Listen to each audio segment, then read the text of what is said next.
If we take a closer look at the composition of this creature, we'll see that its brain mass consists of honey glazed ham and jalapeno jello.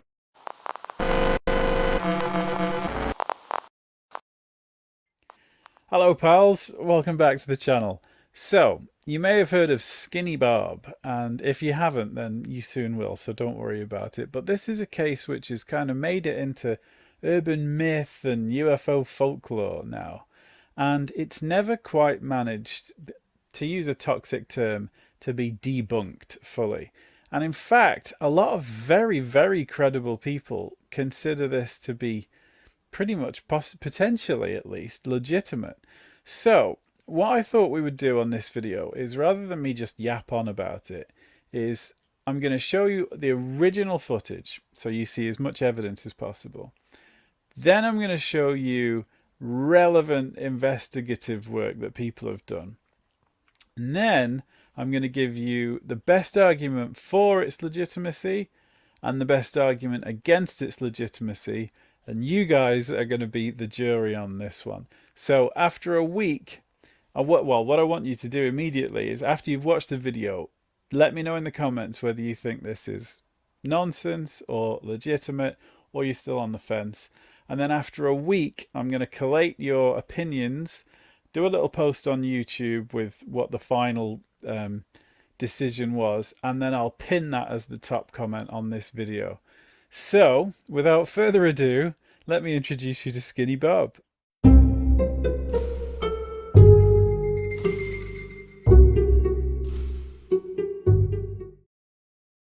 On the 14th of April 2011, the YouTube channel Ivan0135 first appeared with one video. This channel has since then to date had 2.3 million views. And the first video, titled Disclosure Leaked UFO Alien Case Video Confidential Documents Old Footage, has had 512,000 views. So first of all, let's watch that.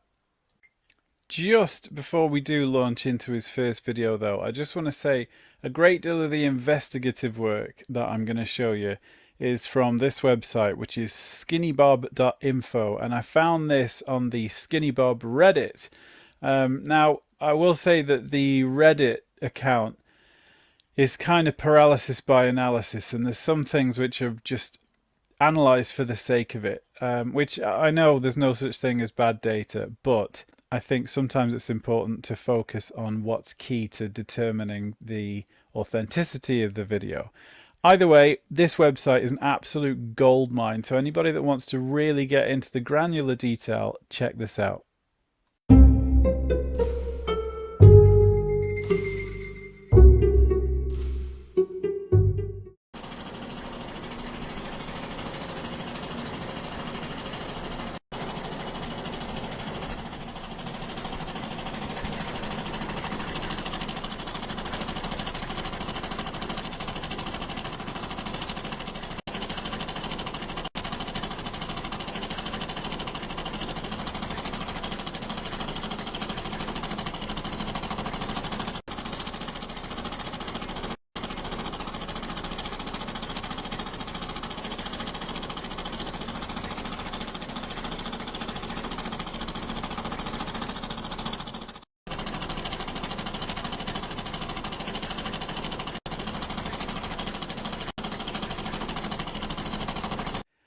Weird, eh?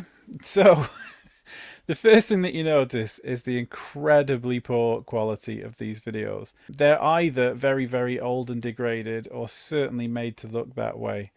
You can see that it's jumping around all over the place. There's all sorts of hairs and artifacts all over the screen. Somebody has added digital timestamps to the bottom, which wouldn't have been on the original thing, so we can only presume they were added after for cataloging or for effect. And another interesting thing is the sound of a projector reel.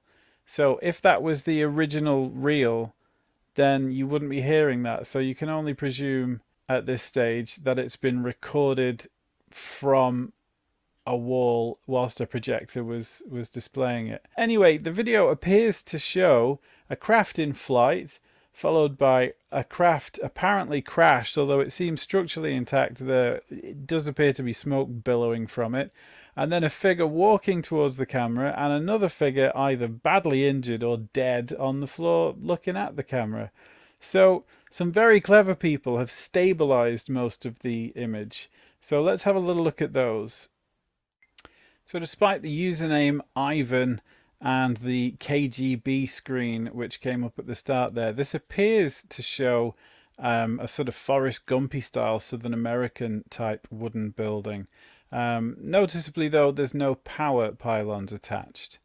And a stabilized shot of one of the occupants.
So that was the Skinny Bob clip, which has had over 1 million views with zero promotion and just sort of came out of nowhere. Interesting there is the height measuring tool, which you'll see, which is such a weirdly specific period appropriate piece of equipment. Also very worthy of note, apart from the fact that he's sort of sat down and the left side seems to be cropped off to protect the identity of whoever presumably was in the room with it. This clip was mentioned in a leaked email from the Avary Group, which you may have heard of. It was a sort of clandestine bunch of code names for people like Hal Puthoff, Richard Doty, and other people that were centrally integral to the investigation and dissemination of information. And in that email, which it's killing me that I can't find it, but I'm sure Richard Doty mentioned it in one of his brilliant podcasts, and I've been through hours and hours and hours of his shows and I just can't find it. In that email, though, it addressed Hal Puthoff and said, with regards to the Skinny Bob video, have you guys seen this? Are you holding out on us, Hal? Implying that obviously this video, whether or not authentic, is incredibly close to what they had perceived to either be the absolute truth or convincing enough to be worthy of further investigation. Here's a little closer look, a stabilized view of that pan shot of Skinny Bob.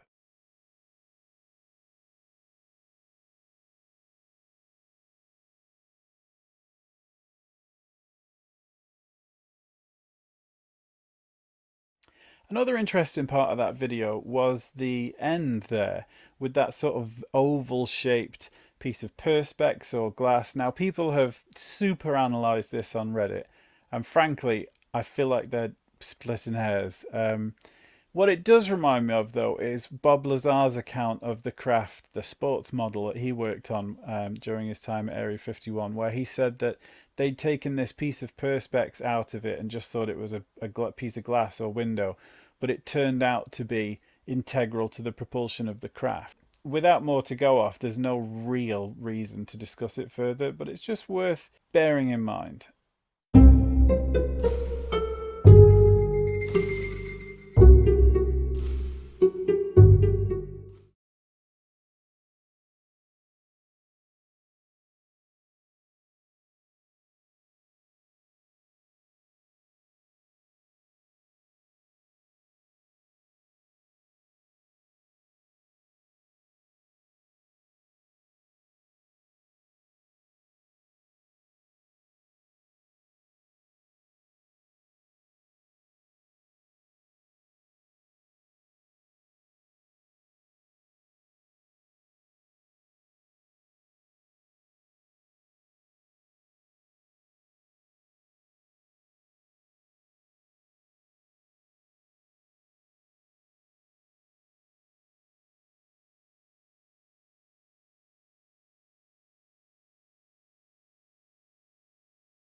So that video popped up exactly a week later, has had 247,000 views, so roughly a quarter of what the Skinny Bob video had, and seems to be directly in reply to the negative comments on his YouTube channel. So, what can we infer from this? Well, it mentions video games, which means that this video that he's got, although it still looks old and he's used typeface, there weren't any video games pre sort of, let's say, 1950s, 60s, but the way that he'd implied it from film and television, I'm more inclined to say it's got to be 80s at the very earliest. And it seems to be in reply to negative comments on YouTube, which would imply it was made during the week from the posting of the second video, certainly after the first video, so 2 weeks. In terms of production costs, it's not too tricky because it's just a handprint with text over the front. And he seems to be taking out some frustration. You seem to be looking in the wrong direction. So I know Richard Doty has thrown a tantrum basically before now for people not listening to him when he said he was telling the truth about various UFO related things. But he also, in that video 3 there, says perhaps you create your own misinformation. So maybe a commentary on the various different theories for and against the veracity of his videos. Interesting. Not a lot to add to that. I mean, there's analyses to death of the handprint itself, but frankly, all that's going to prove is yes, an alien hand is so big or whatever. It's not. It doesn't really drill into whether this is a real thing or not. Let's have a look at the last one.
Now, this one apparently showing a sort of political meeting, if you like. What's clever about this is, again, it's so well entwined into the lore surrounding the UFO phenomena.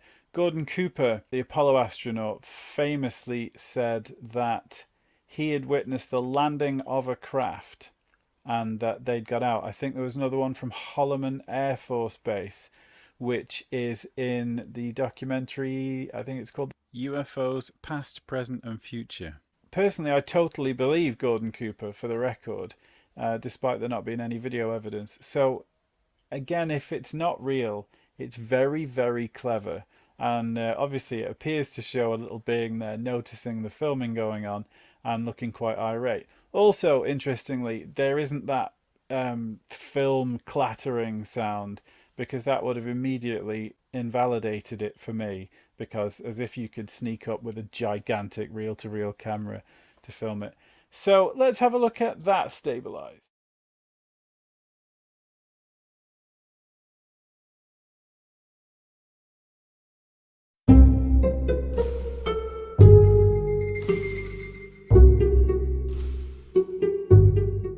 Now, Now, if there is a smoking gun to discredit this, it's this.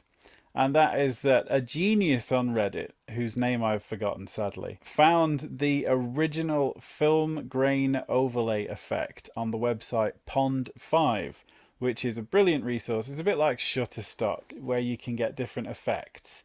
And here's what that looks like. How you would use this, I mean, you watch this in every one of my videos, not this specific effect, but for my TV bit at the start, I make it look kind of split and dirtied up as if it was an old rear projection TV. And you do that with lots of broadcasting software. I mean, it's totally free. It's certainly been around for 10 or 15 years. So it's understandable and reasonable to think that certainly somebody professional would have had much better access to this. So here's a clip I made of a handy non-human intelligence that I know, although intelligence is a bit of a stretch, just to show you what the effect looks like.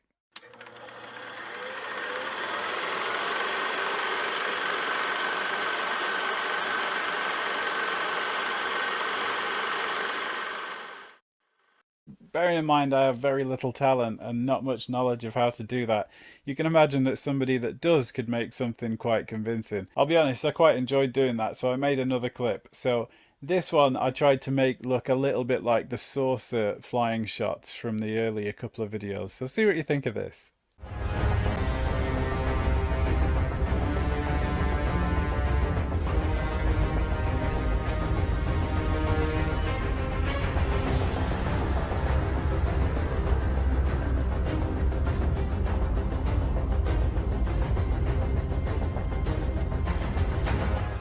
I also left the Pond 5 branding on there just to reinforce what the effect does to the clip. Now, thankfully, somebody with a bit more talent on Reddit actually did try and recreate the saucer clip. So have a look at what they managed to do.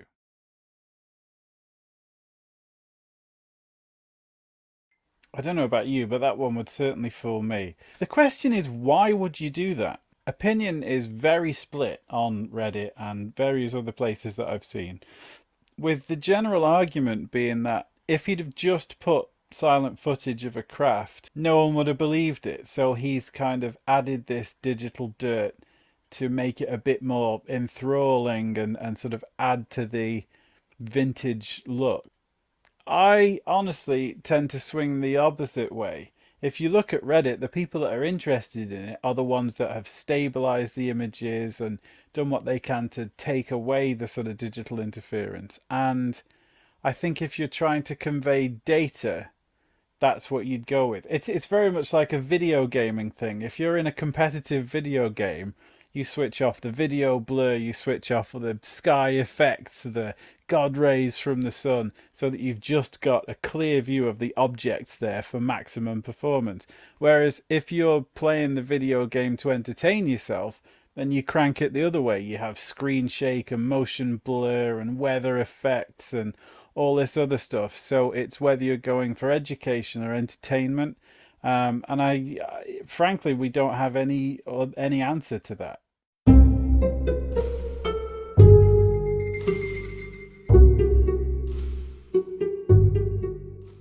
Want answers? I think I'm entitled. You want answers? I want the truth! You can't handle the truth! So, what's the best argument in defense of this video? Well, to me, the most critical lesson that we've learned from history is the tic-tac. Now, the gimbal video, which you are all familiar with and have seen 1,000 times, apparently that was sat on YouTube since about 2012. And David Fravor used to pull it up on YouTube and just be like, look at this. This was me. I saw this thing. So during all that time, it garnered very little attention and was just kind of written off by everybody. And then when the article came out in the New York Times in 2017, boom, we now take that as the most concrete, compelling evidence. So that should tell us not to throw the baby out with the bathwater. So as easy as it is to throw this away, you've got to just keep in the back of your mind that, well, why? is this telling me that I don't like it? Because frankly, it doesn't matter how good footage would be of an extraterrestrial being or a craft of a type that you've never seen or conceived before. It's going to be very hard for that to settle into your consciousness as a true thing. So Reddit's best argument, it's been unresolved for more than a decade, and that's a very fair point. From the incredible amount of attention that this channel has had, nobody has managed to stick a pin in it and say, this is it, here's the silver bullet. Nobody's come forward to say that they did it in all this time. And that channel could be monetized. That guy could have been selling t-shirts. He could have had a podcast, you know, all of this stuff. It could have garnered him a great deal of attention and I'm sure income. Yet nobody's ever come forward. It's highly diverse. So you see everything from very period specific medical instrumentation to flying craft to aerial shots to views of a building, and the cost of that would have been immense, which leads me on to that next point, that there was no commercial use for this despite production costs which would have been huge, especially at that time. You're either looking at an animatronic because Skinny Bob's neck there is too skinny to have a person in there, and his eyes are blinking, his mouth's opening and closing, he seems very posable, his fingers are moving independently. So the cost involved, when you consider Mars Attacks and that the enormous budget that had, we're comparing it to that, but sort of sleepwalking into taking Hollywood special effects for granted. The quality of it prevents the consensus among experts with hoaxing techniques. So nobody's come forwards and said, yep, XYZ, they definitely did this. Because other than that grainy overlay, nothing else has really stood out as a giveaway technique that people have used. That the hoaxer would have taken unnecessary risk by showing a potentially recognizable house with aerial view, like we mentioned before. So, like I said, that doesn't look like a place in Russia. So why include anywhere that could sort of geolocate where you're coming from? I didn't even touch on that because frankly, it doesn't matter where we find out that is. What matters is whether it's real or not. So whether it's real in Missouri or Moscow doesn't really make any difference to me. Irrelevant yet costly details presented in a barely recognizable way, like the, is it called a stadiometer?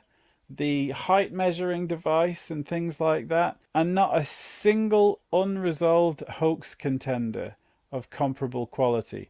So there hasn't been another thing which has been debunked anywhere near the quality of this video. So now let's have a look at the argument against. What I will say is, again, to give you the best arguments from Reddit, is that frankly these aren't the best arguments against it, but it says occasionally jerky movements of Skinny Bob, although you don't know what a little Eben or ET or creature like that would move like anyway. Plus it's jerky old film. Stereotypical presentation of UFO artifacts with alien symbols. I presume meaning that Perspex oval thing, but frankly it's that unclear that you can't make out anything from it.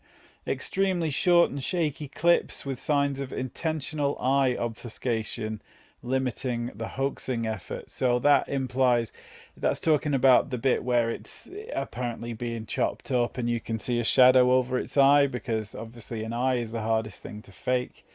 Convenient placement of the alien body next to the UFO wreckage looking staged. Now I will give them this one because it does look very dramatic there with him lying in prone, whilst there doesn't seem to be much damage to the craft itself, and yet he's lying sort of in a very posed looking way. Skinny Bob's physique being suspiciously compatible to a human child. Now I don't know about this one. I can't imagine dressing a kid up as Skinny Bob and all of that. Both plot and aesthetic similarities to a documentary aired 14 years earlier. I haven't even touched on this, but there was a documentary, a fully fictional documentary that aired 14 years earlier, and it shares a lot of scenes from this, but it's lots of generic scenes, so I think there's a lot of crossover whatever you do.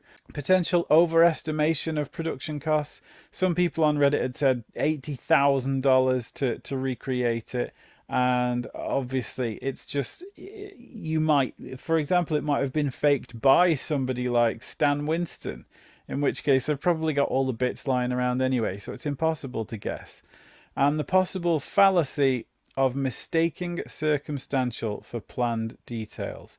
So that just means that it's easy to go along with thinking, oh, isn't this clever? You know, there's no power lines, whereas he could have just used an old video from the 40s and things like that. Now, what I would say against it is, apart from the fact that, like I said before, if you want something to look as clear as possible and convey as much data as possible, you clean it up. You don't add film overlay. You've got to think about the pop culture at that time. So the most obvious thing that this relates to is another alien autopsy video. So I'm good. This video isn't about that, and I'm not going to discuss that in this, but I am just going to show you that full uncut footage. And I do warn you, it's really quite grim. So if you're a little squeamish or whatever, you don't want to watch this. If, of course, it isn't just somebody working on a rubber puppet. So check this out first.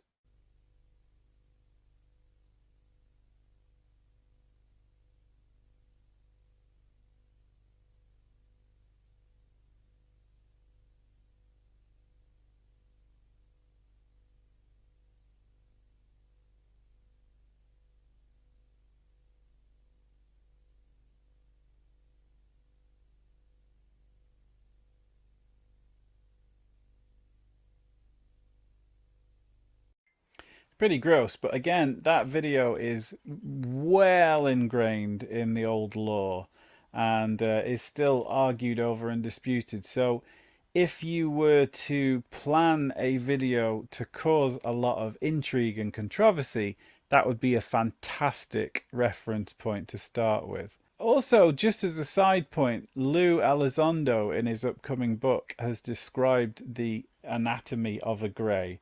And he actually describes it in a very, very similar way to that last little video that we saw there, with not really having a digestive system and just very simple organs in there and a very smooth brain and stuff like that. But that's a story for another day. So another thing worth bearing in mind is you'd got things like Mars Attacks had just come out, and that had lots of animatronic aliens, which could have given some inspiration.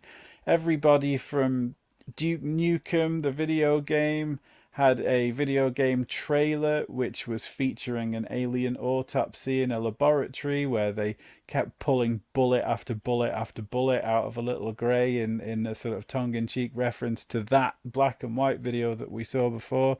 Even Epic Mealtime, the YouTube sensation of back then, got on the bandwagon and did a video to promote the XCOM 2 video game, which incidentally is my favorite game of all time, during which they did a dissection of an alien made out of bacon and spare ribs, as you can see here. So it was definitely a trendy, viral thing to use as a piece of content, and would have probably been great inspiration if you wanted to make something that would cause conversation. Another thing that I just want to shoehorn into the closing argument is another very popular thing at the time was this found footage horror genre. Quite a niche, but if you've seen Cloverfield, that whole film is shot from the perspective of somebody living the event. And there was a very popular film at the time called The Blair Witch Project. And the idea is that the film itself is a VHS tape that was found in some woods. And the idea is that you yourself are the direct witness to this. and all there is on the tape is lots of very shaky footage of people basically running through the woods from some unseen supernatural entity. And it was an incredibly low budget film, but an incredibly immersive experience. You were essentially a part of that discovery and intrigue. And I think that's worth bearing in mind when you see this totally unadvertised, non-hyped YouTube channel, which would only spread through word of mouth. So it's just worth mentioning and keeping in your thoughts. I would suggest to you, and this is totally from left field, I just want to give you a little parallel story as to what I think it might be. So I've got a friend called Joe, who is, amongst other things, a graphic designer. And what he did in a genius creative move was he did his portfolio rather than just a boring CV the same as everybody else. His portfolio was a comic strip that he drew out. And the plot of the comic was his employment history and where he'd been and where he'd worked and the different things that he'd done. So rather than giving his potential clients just a boring sort of list of his achievements, the same as every other CV in the pile, he gave them something innovative and creative, which his employers were all really impressed by and gave him the job as a result. So I would suggest, if you were a special effects company, I'm not saying ILM or something like that or Jim Henson, but if you were a company that could make effects and prosthetics, what better way to showcase your work than by creating but not promoting this YouTube channel? So you could just say to people, if you want to see what we can do, have a look at Ivan0135. And then you're quietly showing your full range that you can do craft, that you can do creatures, medical, you've got the overlays. You're showing a lot of skill and a lot of innovative creativity there. And it's more of a viral way of advertising your abilities. That's entirely my theory, not based on anything other than a hunch. But if I were to have to stand on one side of the courtroom, I would suggest that. With all that in mind, the final decision is up to you guys. And what I would love you to do is, after you've watched this video and perhaps even had a look on Reddit at whatever aspect of this you find most interesting, write in the comments whether you think this is true or fake, or you're still undecided. I'm going to let it run for a week, and then I'm going to collate your answers, and that's what we're going to go with as the final judgment. So I'm not going to string this out anymore. I'm going to let you have time to think, and I'll see you in the next one.